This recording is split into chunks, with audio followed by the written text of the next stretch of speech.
It is time for another professional best of 5 series in StarCraft 2, and what I got for you today is a Zerg vs Terran between two of Europe's greatest players. Spawning in game number 1 in the bottom left hand corner of the map on Acolyte LE, hailing from Germany, we've got none other than HeroMarine. And his opponent spawning in a cross position, playing with the blue drones, and of course he's from Poland. He goes by the nickname of Nerchio. Now, Nerchio actually, I think this is a cheeky little bit of trash talk right there. Nerchio is giving the GLHF as well as a little bit of a turtle right there. Now, I don't know if that is some subtle trash talk, but of course it is true that a lot of Terran players have been adopting the more Gumiho-esque kind of style, where you do focus on, you know, aggressive mech kind of compositions, but compared to bio-based play, usually mech players do turtle up quite a bit more, what basically means, that they try and put up a lot of planetary fortresses. They turtle up with siege tanks and basically they basically create this like impenetrable shell around their bases that is very difficult for a Zerg player to push into. I have no clue if Nerchio was trying to do a little bit of subtle trash talk right here, but regardless, it does look like we do see a CC first right here on the low ground after that supply depot, and right now also the follow-up of the barracks, whereas on the Zerg side of the map, we indeed in game number 1 see that hatchery on low ground into a gas geyser and then a spawning pool as well. Now, this is actually the very first video that I'm uploading from my new PC. I ended up building a new computer yesterday. In case you're interested, I will be uploading a video of the build and whatnot later this week as well. So if you're interested, do make sure you hit that subscribe button. So, you know, you will be able to figure out exactly what I decided to go with. But regardless, if you notice any differences in this video, right? If you notice any quality losses or improvements, or if you see any artifacting or you hear any audio issues, please do let me know down below in the comment section of the video. I basically, instead of like what I normally do, right, instead of like going back to an old installation and just simply creating a mirror image of my previous drives, I decided to go with a completely clean installation, install all of my software that I use once again, and not carry over any of the settings. So that does mean that I spend a great deal of time setting everything up once again, and I'm pretty sure that everything is looking fine, but if it's not, and if you notice any differences, please do let me know. Now, Nerchio, in this game, before I start talking about computers for the remainder of this cast, he is going for a very quick hatchery here. That third hatch going up very quickly. That means that he's not going to have his queens out nearly as quickly here either. But by the time that these Zerglings are indeed out, he will recognize, hey, there's more than likely not going to be a Reaper coming to this side of the map anymore. And indeed, well, while there is one moving out right now, judging by the timing right there, Nerchio knows that this is most definitely going to be a command center first for HeroMarine. Not a barracks first before hitting up the command center, but straight into a command center instead. And Nerchio, apparently already anticipating that, decided to go for a much quicker third hatchery instead. I kind of love this. Back in like 2010 when this game first came out, everyone was playing one bases. Then people started doing a lot of one base all-ins, and eventually people figured out how to, like, you know, expand and make sure that they are safe with a second base as well. But lately, in particular over the last year or so in StarCraft 2, we've seen a lot more like triple expansions really early on. And while technically speaking, of course, you would end up losing if you go for 3 hatcheries right from the get-go to any kind of one base all-in, just because one base all-in is usually very easy to counter. It's actually rather uncommon to see one base all-ins, just because people usually do play 2 base, but because, you know, there's a lot of assumptions and a lot of gentleman agreements right there. There's oftentimes still room for a little bit of early game aggression, but usually players do not opt to go for anything like that because it's technically speaking not very safe. Now, the Hellions right there do save that Reaper from dying. The Reaper, of course, did pick up one drone here at the third base location of Nerchio. I don't think Nerchio really cares though at this point in the game, because as long as he doesn't lose a huge amount of economy, I think he must feel pretty good about himself. Upon recognizing though this setup right here at the front of the Terran's ramp, he will know indeed that there is going to be a research upgrading right here in that tech lab, and that is more than likely going to be the cloaking field here for the Banshees. Immediately, though, we do see additional queens being queued up as well. So Nerchio already actually up to 3 queens right now. Is creating 2 more as well. Really churning out a lot of these workers in the earlier part. But now he decided to go for a handful of Zerglings as well, so he can potentially defend against any kind of aggression here that Mouse HeroMarine decides to go for. Queens so far shooing this away very, very nicely. Banshee is now going to move across the map. And I wonder here, yeah, we are going to indeed see that mech-based style from HeroMarine. I mean, the double armory goes up. That is a clear indication that he is not going to focus on that biological-based composition.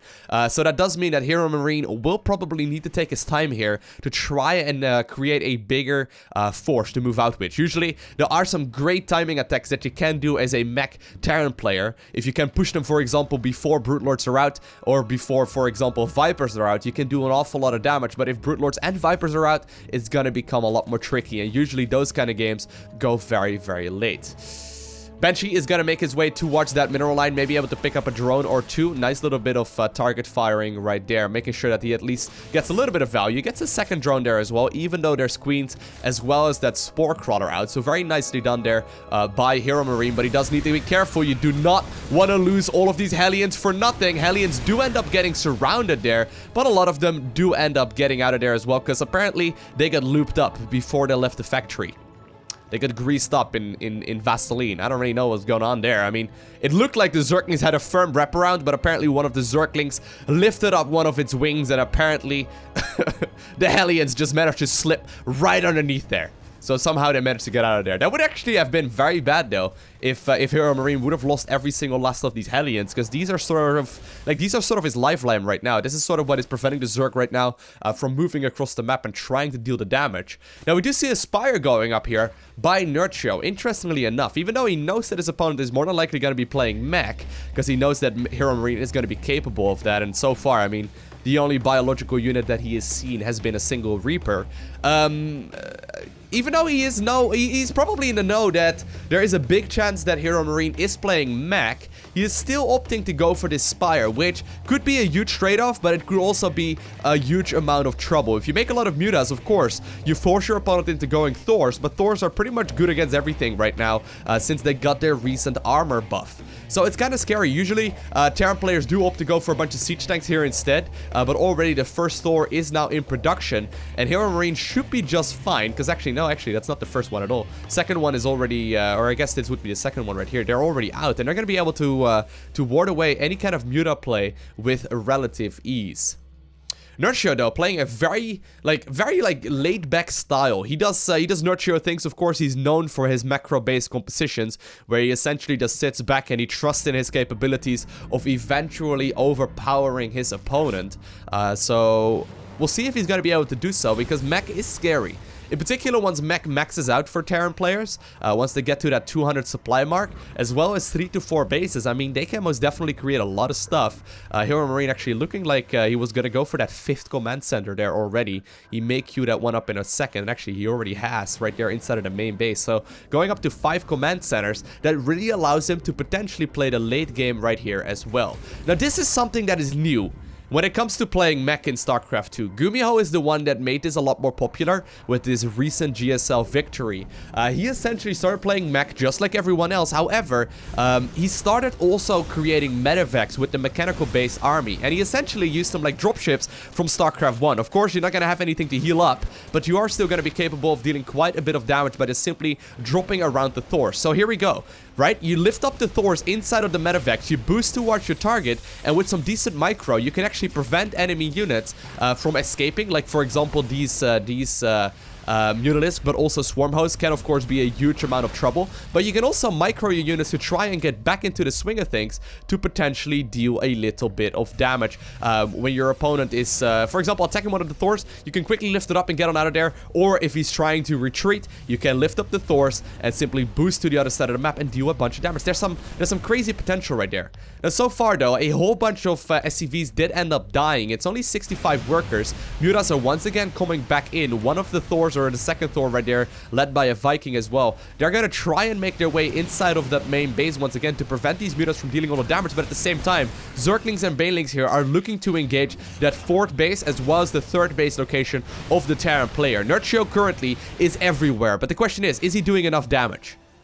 Uncharacteristically right there, Nerchio actually ended up losing a ton of his Mutalisk. I mean, how many does he have remaining right now? None of them. He actually ended up losing every single last one of them. I guess he must have been preoccupied trying to deal the damage, but at the same time, a ton of Banelings managed to roll into that mineral line, and this is gonna trigger a response here from HeroMarine. I mean, at this point, he is almost half at the amount of workers that his opponent's got, and indeed, it does look like he may be trying to move across the map now. Siege tanks are moving across. Banshees are still left alive. There's a bunch of Medivacs here.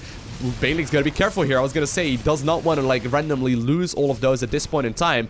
Ultralisk Cavern, as well as that Great Aspire, are currently on the production tab as well. Nerchio dealing a heck of a lot of damage, but also giving up a ton of army there in the process. And the question is, did he not overextend there? If this game goes on for a couple more minutes, and the Ultralisks come out, as well as... Oh, hold that thought. The Banelings are actually gonna try and connect here, but that was some decent micro there by the Terran player, keeping a lot of these units alive, and the Thors are now also here on the other side of the map. But here's the thing. If this game goes on for another minute or so, there's gonna be a ton of units out for the Zerg player. He's gonna have Vipers available with energy. 8 Ultralisks now on the production tab as well. He's gonna have the option to morph in the Brute Lords, but already one of these bases ends up falling, and HeroMarine is actually still ahead in the army supply count, right? Even though he lost a lot of workers, it's still 127 army supply versus only 106 right now for the Zerg player, but the Ultralisks are out. The question is, though, is this going to be enough? Picking up a bunch of the reinforcing units here with those Zerglings. Very, very nicely done there. Picking up the most of these units that are trying to reinforce this army.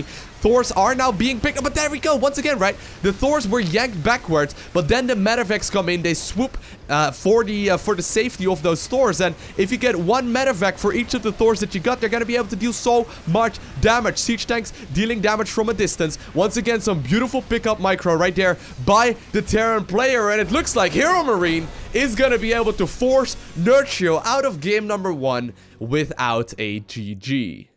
I'm not gonna lie, I actually really like that playstyle right there by HeroMarine, and I actually do really like this kind of style from Terran in general. I mean, this is something that is only, it's only been common over the last couple of months or so, ever since Gumiho first started doing it. I really did not like the turtle style the Terran players were playing for a couple of years, in particular during like Wings of Liberty and Heart of the Swarm, where they literally just sat back, you know, made a ring of missile turrets around their bases, created 2 command centers per base as well, and morphed one of them into a planetary, and then sensor towers everywhere, and really creating that like impenetrable kind of shell kind of composition, and then eventually max out and steamroll to the other side of the map. I wasn't a big fan of that style, but I really like this, like, I've been calling it Battle Mech, which I think is a reasonable name for it. I really like that Cyclone Hellion opener in the earlier part of the game for Terran players, so they can buy themselves some time to get those higher tier mechanical units out. Then eventually they're gonna switch into those Medivacs and then the Thors and the Siege Tanks and the crazy amounts of micro that's involved right there. I think it's great. I think it's a lot of fun to watch. I think it's great for the game in general, because it's a new, like, it's almost like playing a fourth race in StarCraft 2. Like, for the longest time in Zerg vs. Terran, I mean, it's been biological units for Terran all the way, right? It's been Marine, Marauder, Mine, Medivac, and sometimes some Siege Tanks, and maybe every now and then we see some Liberators in the late game, and, you know, there's a bunch of different variations, but it's always based around the Marine and the Medivac, and I think that this kind of style, where Terran players focus on mech instead, it almost feels for a Zerg player at the very least, like you're playing a completely different matchup, and I actually enjoy playing both mech myself as well as bio. I think it's a lot of fun. Anyway, once again, we see the super quick third hatchery here for the Zerg player. Interesting. I know that Lenok was doing this for a little while, where he decided to go for a super quick third and essentially cut out a lot of the early game economy. I know he does that a lot against Protoss players, but I'm quite interested here in this setup. So he goes hatch, gas, pool, and then he goes for a third hatchery before even starting up the queen, before that spawning pool is even done. So actually rather interesting. We'll see if this is going to be something that he decides to go for in the entirety of this series. Now HeroMarine this time around did decide to go for that barracks first, then into the command center, and now he's following it up with a factory. So a slight little timing difference right there for the Terran player. But I wonder how Zerg is going to respond to this. This Reaper can be a bit of a nuisance. At this point though, he doesn't know about the third base whatsoever just yet. And this is actually rather annoying, right? Like, Terran players gotten really good at microing these Reapers lately. So I think that may very well be the reason why Nerchio is going for this setup. He's sacrificing a couple of Zerglings just for the guarantee that this base will go up. I mean, a lot of players have gotten so good at keeping this Reaper alive that you're not going to be able to take your third base as a Zerg until Metabolic Boost is done. I think that that may very well be one of the reasons why Nerchio is really liking this. And of course, it's going to help out with the creep spread tremendously as well. Because already at the 3-minute mark, the creep is going to start moving from this area of the map. Now the question is HeroMarine really going to mix it up here? Right? I mean, we're playing a best of 5 series. He's currently 1-0 ahead, which gives him a good opportunity to potentially wiggle around a little. Now, he's usually not the kind of player that really does that. He feels very safe in his playstyle. Very similar, I guess, to Nerchio in that way, where they usually don't really deviate too much from their game plan and instead just stick to what they are, you know, very well known for, and that is macro-based styles. But this time around, we do see a slight change right here as well by HeroMarine, going for that Viking. And while he did get a tech lap, so I'm assuming here he's going to produce a higher tech unit here in just a second. He's going to start hunting some Overlords here as well, while still harassing his opponent with Zerglings, or rather with Hellions right here, and that Reaper. Now that creep tumor is indeed gonna go up here for certain. There's no way that Terran is gonna be able to deny that. Nice little bit of placement right there by Nerchio as well. Rather than putting on the outer edge of the creep, he's putting it just a little bit closer to the hatchery so the queens can guard it. It's such a subtle little thing, but it really does make a difference in the grand scheme of things when you're trying to like push the creep across the map. I really do like this this move here by the Zerg player. And indeed, we do now see that Raven follow up as well. The Viking is currently out, hunting a couple of these Overlords. Very nicely done there. Trying to make the best of it. And he's really just sending the Viking in every single corner of the map where he knows that Zerglings are going to potentially hang out. But even though Nerchio is losing an Overlord, I mean, he is droning up. Right? He's already at 45 workers, and because of that quick third hatchery, he's going to have a ton of income and a ton of larvae available really early on into this game. And this is a map where the Hellion harass is quite a bit more tricky. Already we see a couple of Zerglings inside of the main base. I'm assuming this is in case of medevac drops, which is one of the reasons why Terran players would like to clean up the map of Vikings. But instead it is going to be this beautiful little unit called the Raven. Of course, Raven, after the November patch, after the BlizzCon patch, there's going to be a massive overhaul to the unit. But as it is right now, it's very good still, and it does get scouted right here by the Zerg player. But it doesn't really matter. Even when it gets scouted really well, Zerg will still have to respond to it in time. Hellions is once again trying to make their way into this third base location. A lot of them are now also moving across the map here. And this is what I mean, right? This is what I mean with like this active mechanical base style. Although this time around, apparently, HeroMarine is going to go for the double engineering bay instead. So he's going to try and play a biological based army composition here instead, which is still perfectly viable. But what I mean to say is that this could have transitioned into mech as well. Even though these Hellions are so mobile and are trying to harass all over the map, it would be a pretty logical step to go for a third command center and then transition towards mech-based styles here instead. But we do see the Stimpak being researched now, and HeroMarine is adding on more and more barracks. Raven so far not really finding an angle just yet. I think he poked into the main base there to see that there are a couple of Zerglings jiggling around that mineral line, so that auto turret would immediately get picked up. But kind of in a way, I mean, the auto turret not going up is not even that big of a deal, because the Raven, when it got spotted, it already forced units, and therefore it slowed down the droning of the Zerg. And of course, part of those units are going to be forced to just simply juggle around in the main base for a little while and not do a whole lot in the remainder of the engagement. So even though, you know, the Raven hasn't really done a whole lot, right now it's going to start helping out in the Terran arsenal of this game. Third command center now being flown over towards his central position. Quite interesting there to go for that base instead. Most of the Terran players have been opting for this one on Mech Depot instead.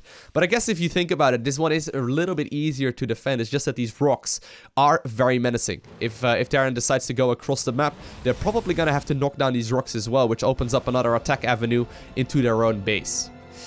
Marine Marauder is going to be the story of this game right here for HeroMarine, or at the very least a whole lot of Marines. But at the same time, we do see that Mutiling Bane style once again from Nerchio. He's gonna go for the Mutiling Bane, going already up to the +2 armor. Very nicely done there. Actually opting to go for the Carapace here before anything else. But at this point, the Zerglings are trying to make their way across the map. The Queens poked away at these Ravens for just a little bit, and while a couple of the Hellions do end up dying, they took some Zerglings with them for their troubles as well. This does open up an opportunity though for HeroMarine to do a bit of a timing attack. I mean, look at the amount of army that he's got, right? Stimpack, I think it's already done right there. Yeah, indeed, we do see combat shield about you know, I would say like 40% or so of the way through done. Siege tanks are now also being produced, and at the same time, we actually see this new school transition from Nerchio, where he is still gonna make a handful of Mutalisk, which are of course going to be great at picking up a lot of these units. But at the same time, he still has that opportunity to sometimes switch back towards Mutas as well if he wants to. But at the same time, he's gonna build up that infestation pit, and he's also gonna go for the Hydralisk Den. The Hydralisk Den is something that is also rather new for Zerg. A lot of Hydralink Bane styles as of late, ever since that small buff to the Hydralisk just a couple of months ago, all of a sudden it's become a lot more viable. But I wonder though, so far actually, he's not creating any Mutas, and he's just simply sticking towards this Zergling Baneling style instead. Marines, of course, using that vision right there of those Ravens, clearing up a ton of the creep. And this is already the Ravens plenty paying for themselves. I mean, creep, of course, is one of the lifelines from Zerg. But did Terran overextend? That is kind of the question right now. Siege tanks are actually just about to unsiege. At the very least, one of them did. Auto turrets do get placed down as well, but all of a sudden there is so much Zerg. HeroMarine going onto that creep, going a little bit too deep, and Nerchio was like, nope, not gonna happen. I'm gonna shoo you away right here now that I've got the chance. And he's immediately gonna replace the tumors that he ended up losing. Still pushing it on the other side of the map as well, making sure that he can continue spreading the creep all over this place. Taking up towards a hive now as well, and going for a bunch of Hydralisk, which are of course very good at cleaning up pretty much every single last of these units, in particular against the Widowmine kind of styles here, but that is not going to be the case here for the time being. Once again though, trying to make the most of this situation, trying to pick up as many of these creep tumors, but are there going to be enough Marines here for the time being to try and clean this army up? I don't think it is. I don't think HeroMarine really wants to commit to this. He does have a huge amount of army still sitting at home as well, just simply producing more and more stuff. So I think this was more or less threatening, more so than anything else. But Nerchio, I mean, he's not being slowed down with the creep spread here really whatsoever. I mean, he's just continuing onwards with this aggression. Now, Nerchio doesn't actually know about the third base here of the Terran. Now that he sees where those units are located, he knows exactly what's going on.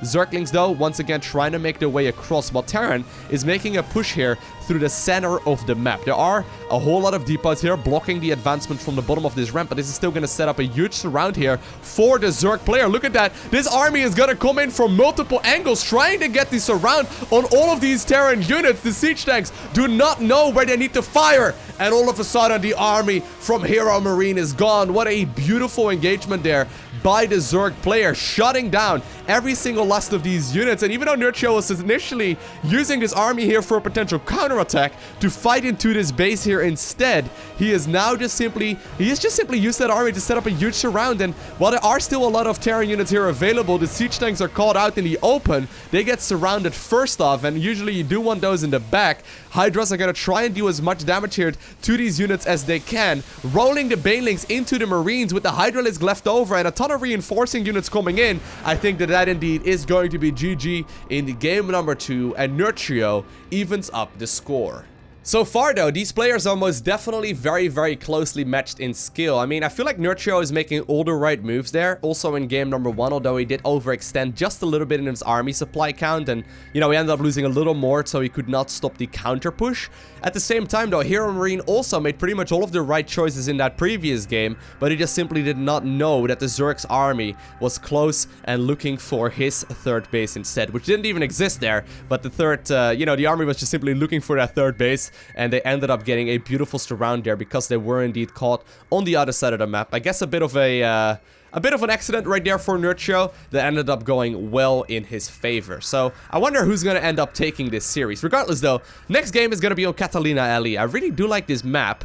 Of course, this is going to be a 3-way rotational map. It's a 3-player map, meaning that there's going to be a spawn location right here, right over here as well, and then there's one over here, of course, on the left-hand side of the map too. Apparently, these kind of maps are some of the most difficult ones to make. When you are a map creator, I recently talked to one of the map developers of StarCraft 2, and he mentioned that apparently when you want to make a map like this, a 3-player map, you gotta take so many things into account, whereas with a 2-player map, oftentimes you create one great 50% of the map, and then you mirror it, and you call it a day, right? And oftentimes you can just get a reasonably easy balance going that way. But when it comes to 3-player rotational maps, of course, this map completely changes depending on where your opponent spawns. And you're gonna have to take different bases, and there's a lot of trouble in balancing it correctly, where one of the spawn locations is not gonna be heavily in favor favor of one of the other races, depending on where your opponent spawned, and all these kinds of things. It's kind of cool, though. We haven't really seen a whole lot of 3-player maps in StarCraft 2. I would actually like to see some more, but I can see the trouble with trying to design something like this, because I can imagine it's not going to be easy to create something that the StarCraft community is going to be happy with. And let's be honest, the StarCraft community can be a little bit harsh on people that try and create stuff. I mean, obviously, I've been making videos here for years and years and years, and I think we've gotten to a point where most people, at the very least, accept the fact that I'm around and I'm not gonna go anywhere. But I remember when I first got started in StarCraft 2, when you're not a known name, I suppose, like, people can be very harsh. People can be very harsh, and in particular against someone who is reasonably anonymous, I guess. Like, for example, a map developer. No one's gonna beat around the bush when it comes to telling you what they think. Anyway, regardless, HeroMarine opening up with that quick expansion once again, going for the barracks, following it up with a reactor, and he's also gone for the factory. So far, though, he's decided to actually patrol with his Reaper. Apparently, he's a little worried here that Nerchio would go for a spawning pool first. And actually, I didn't quite catch whether or not that was going to be the case. He did decide to go for a quick zerging speed once again and a bit of a later third base, but the differences are going to be reasonably minor. He's still going to be able to get that third base up very early on into the game. He's going to be able to get his creep spread going reasonably early as well, and I'm expecting here, once he gets rid of all of the larvae that he's got available right now, that he's going to start up another queen here in just a little bit. There we go. Queen is getting started indeed, and he's really going to start pushing the creep. Now, one of the advantages, of course, of a map like this is that Zerg can quite easily creep the entire center of the map, and once they manage to do that, it's very tough for a Terran player to really achieve anything. Starport once again going up. This very quick 1-1-1 kind of build. This time around, no tech lab here whatsoever, no big switcheroos, no ravens, no banshees, no nothing, just simply going for that single Viking. And once again, I think that he's gonna plan on hunting a bunch of these units. Now, beautiful grenade there actually by the Terran player, trying to make the most of this, although apparently this one Reaper's got a bit of a death wish, but it will get saved there in the nick of time by his friendly Hellions too. Now, actually, this creep tumor, I think that's gonna be forced to, no, it's not gonna get cancelled at all. He's gonna go after that queen right now as well. Apparently, he is willing to sacrifice one of the units that he's got there, and actually he may get some Zerglings as well for his troubles. Definitely well worth it, although while that one Hellion is now also making its way inside of the main base, only 2 workers ended up falling. I think these next 2 will also get picked off reasonably easily, although this is starting to get really close. Nerchio is playing with fire here, but defending it absolutely perfectly, only losing 2 workers there as well as a queen for 2 Hellions and then also a Reaper. So I don't really think that was going to be heavily in favor of one player or the other. Now, interestingly enough, right now, again, as well, we do see that switch over there. I was gonna say, he is producing a tech lab right at this point in the game on that starport. Maybe he planned on creating it earlier, but he went back to his base and realized that he may have just not started it. I'm not entirely sure. That was a bit of a weird move right there. Starting that one up about halfway through and then cancelling it as well. Even though we do see the switch once again to bio here. HeroMarine not really using the starport for a whole lot of other units here yet. I actually quite like these openers, actually, by HeroMarine too. Like, this is something that feels a little old school. This used to be the standard for, like, Heart of the Swarm era, if I'm not mistaken, where you basically go ahead and create, like, 4 to 8 Hellions. HeroMarine definitely going pretty heavy into the Hellions, but it's keeping him safe, and it allows him to go for that quick 3rd command center as well. And he's been doing the same build essentially here every time, right? With just a different variety of units. They've all had the exact same outcome, trying to slow down the Zerg's economy just like that. And, you know, trying to just simply build up that big eco there on the other side of the map instead. +1/+1 being researched once more. We do see +1 carapace going down here for Nerchio as well, and he's now started the lair, as well as additional gas guys. There's really just pushing a ton more gas income here, and really just going for up to 6 gases actually on just 3 bases. I wonder if he's planning to go for a 4th base, or if he's just going for a very, very aggressive Mutalisk kind of play, because he's gonna be getting a ton of gas income here in just a matter of seconds. I wonder what he's going to spend all of that on, so we will have to keep an eye out for once he does finish up the lair in just a couple of seconds. Do like the spine crawler position as well, look at that. That's a cheeky little spine crawler position. That's going to prevent a lot of these Hellions from trying to get in here, although the creep spread is rather lacking right now for Nerchio. I mean, usually he's very on point on these little tiny things, and that's going to be a big deal here later on into the game if he does not push the creep a little more aggressively, because so far, Terran has indeed been able to just simply get that third base up and running right from the get-go. And indeed, we do see that second Evo chamber going down. There's a Spire on the production tab right here too, as well as that Baneling Nest. So Nerchio going straight into the Baneling Nest as well as the Spire, and he's once again going to be playing that Mutaling Bane style, really not mixing it up a whole lot. Although I guess in the previous game, he predominantly just used the Spire to start up the upgrades, and he made his mid-game army be mostly about the, you know, the Zerglings, the Banelings, and then the Hydralisk as well. Double Medevacs being loaded up here, so HeroMarine is going to plan on dropping that main base of the Zerg. Interestingly enough, instead of like a ring of Spine Crawlers, we do see 2 Spore Crawlers here. Or rather, a ring of Spine Crawlers, a ring of Missile Turrets. We do see 2 Spore Crawlers here, although apparently there's a big open area here that did get missed. At the same time, though, Hellions are going to try and push into that 4th base location of the Zerg. Stim is being activated almost right from the get-go here. And while the Marines are going to be able to make their way inside of the main base, they actually find this nice little nuke as well, where they're going to be able to fight these Zerg units for days, abusing the terrain there. And at the same time, the Hellions go inside of that natural mineral line. They're going to try and roast as many of these workers as possible. Banelings come in, but Zerg does manage to catch a couple of these Zergling, or a couple of these Marines here anyway.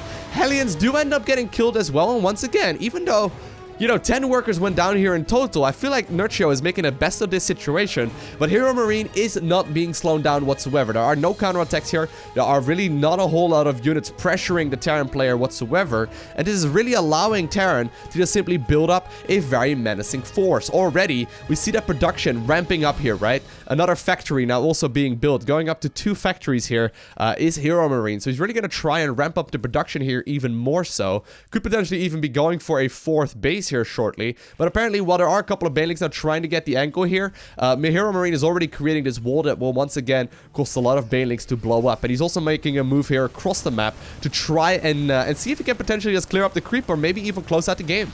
I mean, a lot of creep gets cleaned up here. These scans have been on point. HeroMarine really making the most of this. Now he will need to show off some micro here. Needs to split against these Banelings, doing it beautifully. Not really missing a beat there. At the same time, though, there are a couple of SCVs that do end up dying, but microing all of these different angles at once is HeroMarine doing it very nicely. Once again, he will need to split against all of these Banelings, doing it brilliantly, making sure that he does not lose all too many of the units, although I think there may have just been a little bit too much Zerg here to try and close out the game right now. So apparently that Viking will indeed get blown into little pieces.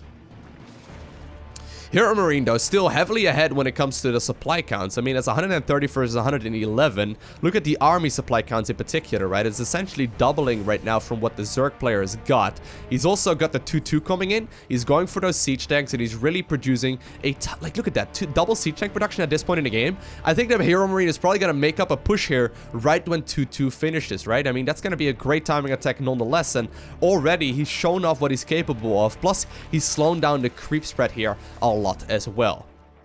Zerg is now actually already done, though, with nice upgrades here. He's got +2 carapace. He's going for that +1 missile upgrade right now as well. And he's already got +1 melee, so he's got some great upgrades here himself. I'm just starting to get a little bit worried here, because while Zerg is just, you know, being pushed into little corners here, being forced to split up those armies, is there just not simply a little bit too much Terran out at this point in the game to make this one you know, still winnable? I mean, Nerchio is just being held back for the majority of this game. Going up to the hive now, pretty risky push there, but he does need to do something, right? If he's not spending his money on a hive, obviously he could have had more units out. Once again, now Medevac is going to try and boost on in there. Picking up a full Medevac of kills would have been very nice, but Terran is once again advancing, pushing forward here with a scan, trying to clear up as much creep as he can, doing once again that exact thing very, very nicely. This is going to force the Zerg player to engage, but did HeroMarine overstay his welcome? Once again, he's going to be forced to split off against a lot of these Banelings. There are a lot of Banelings, however, still remaining, and they're closing the distance, but with some great micro there and using those siege tanks to his advantage as well. The Marines are right there trying their best to shoot down any of these drones that they can find, and at this point I think that there may just simply be a little bit too much Terran. There's a huge amount of Terran also moving across the map, trying to make the most of this situation. Picking up so many kills is HeroMarine, and once again he picks up a beautiful victory. What a great set of games HeroMarine is playing right here. I mean, I would say on paper Nerchio is definitely the better player, but HeroMarine is just simply outplaying him right now. There we have it. This is potentially match point right here for the Terran player. We're on Odyssey LE, definitely one of the most standard maps in the map pool. So I wonder what either of these players have got in store for us today. Now, playing the style that HeroMarine did in the previous game, it's not easy. Okay, I've tried it 100 times before. When you split up your Marines against Banelings, you have to be extremely confident and extremely quick to make sure that you don't just randomly lose all of your units. Here's a little pro tip, okay? If you are not feeling all too confident in your Terran micro, there's really no shame in playing mech. I play mech all the time myself. I mean, the only way, obviously, you're gonna get better, by the way, at the Marine micro is by doing it a whole lot. But sometimes, you're just gonna have to accept the fact that you're gonna get some terrible-looking defeats where you just simply were very far ahead, and then a bunch of Banelings killed all of your stuff, and you're like, well, okay. I guess that was fine and dandy. I think I did that decently well, but then I just sort of, you know, dropped the ball when it came to the Marine micro. There is actually an arcade map as well, where you can split your Marines against Banelings, and it's got different kinds of levels. If you're looking to improve your Baneling, or your Marine micro rather, against Banelings, I would highly recommend you go ahead and look it up. I think it's called something along the lines of Marine Split Challenge. Something like that. I'm not particularly great at it myself either, because obviously at some point, right, when you climb the ladder, like for example against players of the caliber of Nerchio, they're gonna like split up their, you know, their Banelings to watch your Marines as well, anticipating on where your Marines are probably gonna be split to. So they're gonna, you know, they're gonna also try and sort of like wave out with their Banelings rather than moving them around in one big clump. So it gets a little bit tricky, but still, it's always worth practicing to just simply try and see if you can survive against big waves of Banelings. So that's just a little tip right there. Or, well, if you really don't want to deal with it, playing mech, it's totally reasonable. It's a totally viable strategy to play right now. In particular, that Cyclone Hellion into Thors with Medevacs into Siege Tank kind of style. I think it's great. I think there's a lot of skill involved there. Rather than like playing the Turtle Terran, which, let's be honest, is probably not the most difficult army composition to play and can still win you a lot of games, in particular in lower leagues. I much prefer that battle mech kind of style.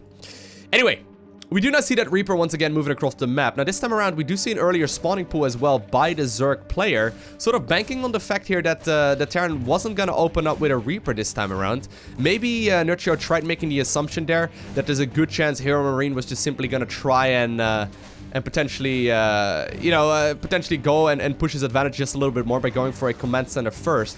Quite the gamble there by the Zerg player, just simply trying to make the most of this, but while apparently that one SCV will get hit by a mine as well, and what may get picked off, I mean, that's gonna slow down Terran for like, what, 10 seconds? And us going for that much earlier spawning pool there is definitely costing Zerg quite a bit more. And apparently Nerchio recognized it as well. He's already going for that quick Roach War, and this does allow him to potentially go for a big push here in just a little bit. With Zergling speed done, and then a handful of Roaches and potentially Ravagers as well. Here's the thing though, the style that Nerchio has been going up against, right? The one that HeroMarine has been playing throughout the series, it's been very clean. It's been very clean. He's not really made a whole lot of mistakes. And interestingly enough, HeroMarine actually, he may be roughly aware of what could be going on in this game, just by simply knowing his opponent. He goes for a Widow Mine here. He doesn't decide to go for the reacted Hellions. Instead, he goes for a Medevac, a Widow Mine, and double Marine production instead. I like this a lot. If he would go for a bunker as well, that would be like a clear indication that he knows exactly what's going on. Because right now, 8 Roaches are on the production tab.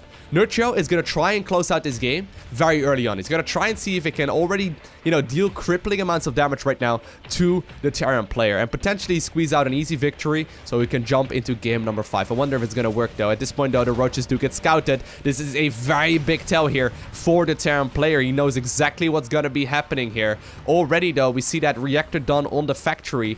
Or rather the tech lab done on the factory. He will be capable of getting himself a siege tank shortly, as well as that Liberator. That Liberator is a big deal. Bunker now also being produced, but it does feel like it's a little bit late. I wonder if he is going to be able to finish this one up in time before the Zerg arsenal of units here arrives on the other side of the map, because there are a lot of Roaches here. A Ravager is also morphing in. They can deal a lot of damage. Widow Mine though, forced to burrow and unburrow once again, buying a bunch of time here for this bunker to potentially finish up. Liberator coming out in just a couple of seconds, but already a handful of SCVs are going down at this point in the game. Beautiful pickup micro right there, though, trying to make the most of these army composition units. There we go, though. The first of the real units do end up falling. Liberator is out. Nerchio is trying to target fire down the bunker there for a while, and while it may end up dying eventually, I think that Liberator is essentially a massive bunker as well, because it's not really going to be able to stop this. You know, it's not really going to be able to get shut down right now with just a single Ravager. Siege Tank is available. It gets a couple of kills here as well, not sieging that up not sieging that one up right from the get-go, but 12 SCVs ended up dying. The question is that going to be enough? I think that it actually wasn't. I mean, Nerchio ended up doing a good amount of damage, as it is right now. He's ahead in the worker count, but here's this beautiful yellow unit called the Mule, right? That Mule, it's still gonna go up and running. That's an energy-based unit. It's gonna, you know, it's gonna continue onwards here in this earlier part of this game, and it's just gonna simply try and you know, mine as many resources as it can. Usually, if you're the Zerg player, you're trying to, you know, force your opponent out of the game. You kind of need to kill him. You kind of need to win the game right there. If you're not, you know, winning exactly, and you're, you know, just barely scraping by yourself as well, there's a good chance that your Terran opponent can get a huge amount of economy out in just a minute or two. Of course, though, we are talking about Nerchio here, one of the best Zerg players on the planet. This guy is a beast. He knows exactly what he's doing, so he's just simply getting as many workers as he can. Getting a couple of Zerglings right now as well. He's already at a lair, so very quick lair there. Going for not only the Overseer to try and scout out what's going on, but more importantly, he's also going for that Spire, so he can start producing those Mutalisks here shortly. At this point, of course, there's very little units here that can shoot up here for the Terran player. I mean, there's a Widowmine, and then there's also a couple of Marines. Apparently, that one Widowmine did get a nice connection off. At the same time, though, apparently that Liberator got shot down. Sadly, I did not quite catch that one, but the Liberator in the main base did get shot down. So Nerchio doing a great job here with what he's got in this match so far. Creating himself one of these Spore Crawlers to make sure that he's going to be decent. Making one inside of that main base as well. Widowmine is still hanging out at the third. That one will need to get cleaned up before it picks up a huge amount of kills. But still, he's going to have this trick up his sleeve here very shortly, where he is indeed going to be capable of going for those Mutalisks. And so far, there is nothing defending here for the Terran player just yet. Right, there's gonna be Marines out, but if there's nothing in the mineral line, this could be a disaster for the Terran player here in just a second. But this is what I mean, though. Like, look at this supply count already, right? HeroMarine is inching forward. He's evened up the supply count right now, and he's also got that third command center done. Third base here for the Zerg player, really not mined from at all. And apparently these Hellions that he's made are now going to be dropped off inside the main base of the Zerg. They're going to try and see if they can create a bit of a drone barbecue. Already picking up a handful of kills there. Very nicely done. Of course, you can just simply pick up and get on out of there. Beautifully done. Very well done right there by HeroMarine.